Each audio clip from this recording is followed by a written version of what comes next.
Hey, and welcome to another episode of DisneyDust. It's DisneyDwayne here, and we're going to be talking about this book right here, Fire and Fate. I love how it's so subtle, by Serena Valentino.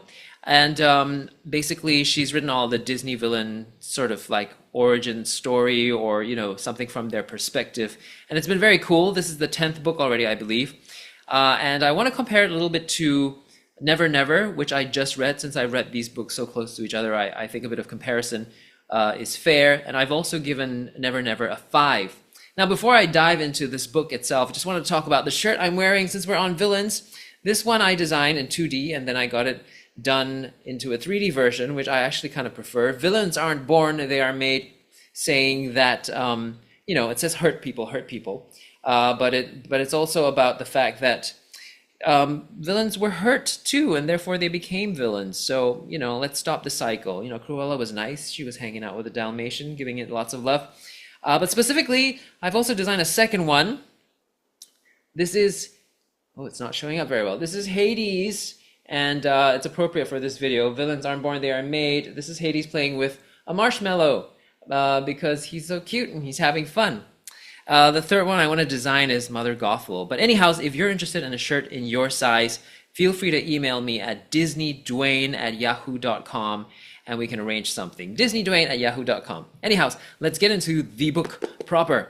Okay, so I found that while I loved Never Never, for Fire and Fate, I was confused. Firstly, because we're following Hades, right, and his journey, but there are moments of flashback and then moving back to present and then flashing back, and it's confusing because there are many versions of the Odd Sisters who he comes in contact with, and another bunch of sort of witches like Circe, and there are different versions of these witches.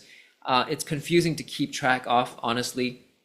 I know Serena tries to explain what's happening, and it might be clear in her head, but for me at least, I felt a little bit lost because there's also a different version of Hades, a little bit. I won't get too much to spoil it for you, but it's confusing. And also, not only that, she's also bringing the whole universe of the Odd Sisters and this Disney villains and rearranging the chronological order by trying to tell us that actually it's not in chronological order while it was. So this book kind of throws throws a bit of confusion into the whole mix.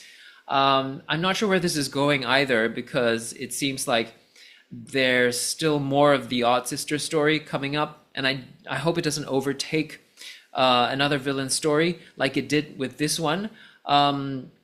While I said that in Never Never with Hook's story, it was okay to have the Odd Sisters, but this one really had too much of them. I felt I wanted to be in the universe of Hercules a bit more than what happened in the book. So there's very little of Hercules, very little of Megara, more about Zeus, but still I want more Hercules. So I give this book, I'd say a 2.5 out of 5, unfortunately. And I hope that in the next one, which is about the Queen of Hearts, that we have more of Alice's world and what her origin story, is, and not so much connected, hopefully, to the Odd Sisters. Okay, what did you think about this? If you've read it already, let me know. Baymax is disappearing and appearing. Oh, it's so cute. His eyes only appear sometimes. Anyhow, have a magical day. Don't forget to follow, subscribe, and give this video a thumbs up if you liked it, and catch you in the next one. Bye!